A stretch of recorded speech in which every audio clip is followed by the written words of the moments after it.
محمد شیخ جیسے ملحد اور زندیق جو قرآن کے مفسر بنے ہوئے ہیں اور آج بہت زیادہ ہیں، اور ہمارے یہ نوجوان جو خصوصاً ان علاقوں کے ہیں وہ ان کی تفسیر میں جا کے بیٹھتے ہیں، جس کو خود ظاہر ہے کہ حدیث سے تعلق نہیں ہے، حدیث کا منکر ہے، حدیث کو مانتا نہیں ہے، وہ قرآن کی تفسیر کیسے بتا دے گا؟ قرآن کی تفسیر حدیث کے بغیر ممکن نہیں ہے۔ امام بخاری رحمہ اللہ نے اس کی اہمیت ہمیں بتلا دی۔ بقیہ ویڈیو دیکھنے سے پہلے ویڈیو کو لائک کریں، ساتھ نشریات کو سبسکرائب کریں اور بیل آئیکن پر کلک کر کے آل کو سلیکٹ کیجئے۔ شکریہ۔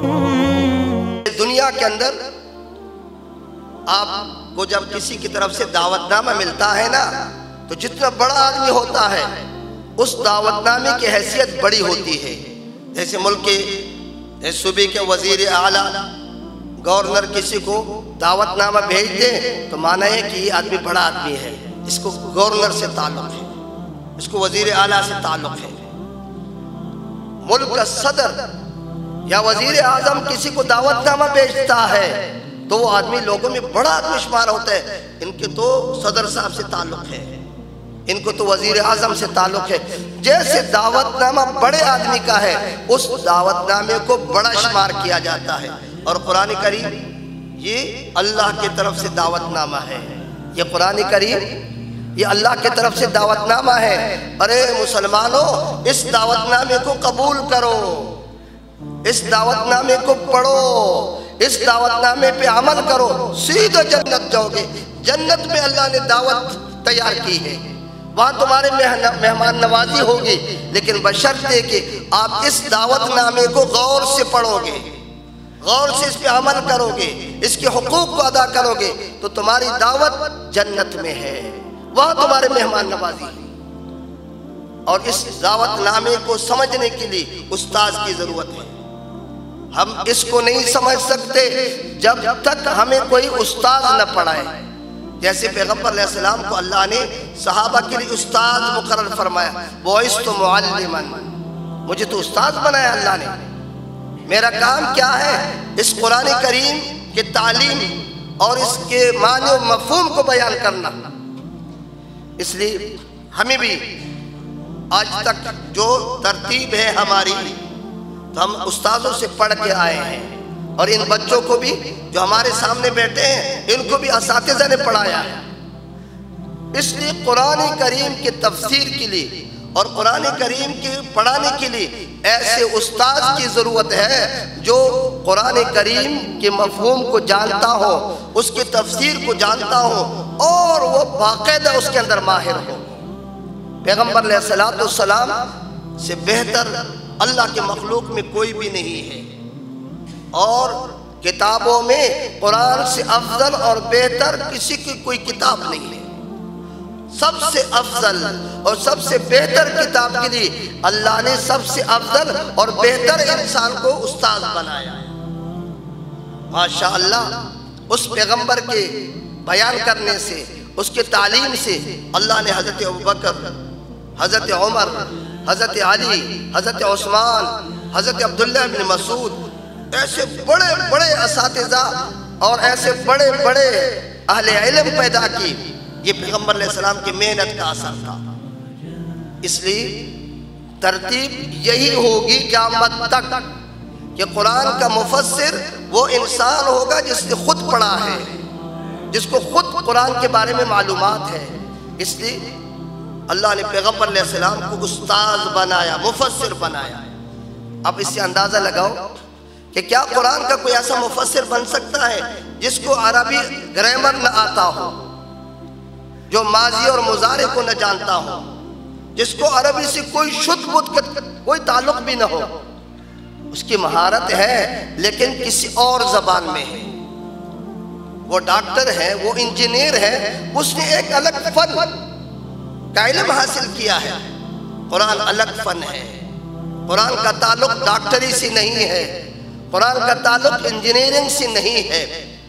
یہ تو الگ، جیسے آپ ڈاکٹری کے لیے اپنا وقت دیتے ہیں، کوئی سال آپ پڑھتے ہیں پھر ڈاکٹر بنتے ہیں، اس سے زیادہ مشکل یہ کام ہے۔ ابتدا میں طلباء کو بٹھاتے ہیں، اور ان کو عربی گرامر پڑھایا جاتا ہے. پڑھاتے 8 سال 10 سال 12 سال 15 سال میں عالم دین تیار ہوتا ہے. یہی عالم دین یہ قرآن کو جانتا ہے, یہ قرآن کی تفسیر بیان کر سکتا ہے. یہ ان کا حق ہے جو قرآن کے ماہر ہیں, جنہیں 10 اور 12 اور 15 سال اس علم میں وہ لگائی ہیں. اب ایک شخص کا تعلق اس شعبے سے نہیں ہے. جیسے مجھے کوئی کہہ دے کہ آپ میرا علاج کریں اور آپ میرے لیے نسخہ لکھتے, تو مجھے کیا پتہ ہے اس کی بیماری کیا ہے, اس کے لیے میں کیا دوائی لکھوں. ایسے ہی یہ شعبہ ہے, تفسیر کا شعبہ ہے.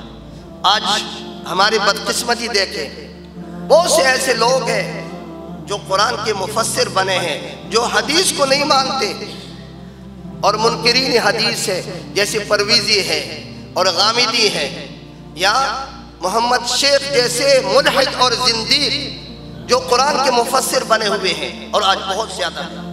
اور ہمارے یہ نوجوان جو خصوصاً ان علاقوں کے ہیں, وہ ان کی تفسیر میں جا کے بیٹھتے ہیں, جس کو خود ظاہر ہے کہ حدیث سے تعلق نہیں ہے, حدیث کا منکر ہے, حدیث کو مانتا نہیں ہے, وہ قرآن کی تفسیر کیسے بتا دے گا. قرآن کی تفسیر حدیث کے بغیر ممکن نہیں ہے. امام بخاری رحمہ اللہ نے اس کی اہمیت ہمیں بتلا دی.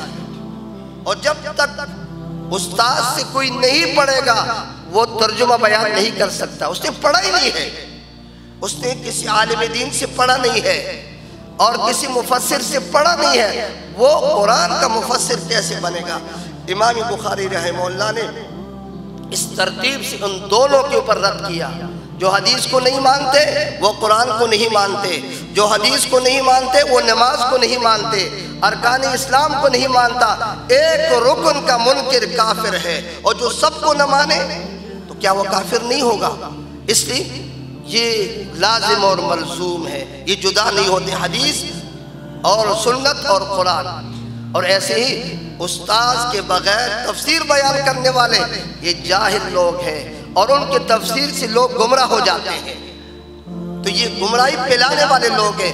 امام بخاری رحمہ اللہ نے اس ترتیب سے جو پوری کتاب کے اندر قائم کی ہے یہ بتانا چاہتے ہیں.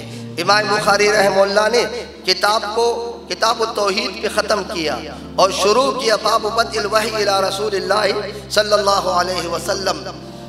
کتاب التوحید میں چونکہ وہ علوم ذکر ہے جو اللہ کے صفات پہ مشتمل ہے, اللہ کے اسماء پہ مشتمل ہے, اور یہ کلام ہے, اور مباحث کلامیہ یہ ہے, ذکر ہے, یہ بھی وہی ہے.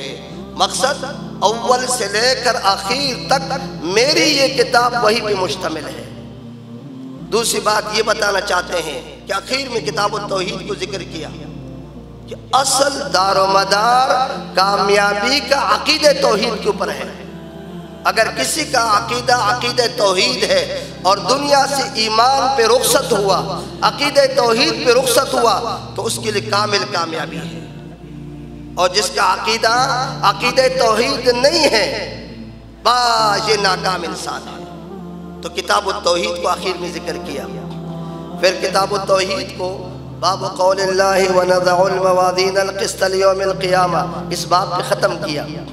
بتانا یہ چاہتے ہیں انما الاعمال بالنیات شروع میں ذکر کیا کہ دیکھو اللہ تعالیٰ اس عمل کو قبول فرمائے گا جو عمل اللہ کے لیے ہے, اور جو عمل اللہ کے لیے نہیں ہے, دنیا کے لیے ہے, دکھاوے کے لیے ہے, شہرت کے لیے ہے, کبھی اس عمل کو اللہ قبول نہیں کرے گا.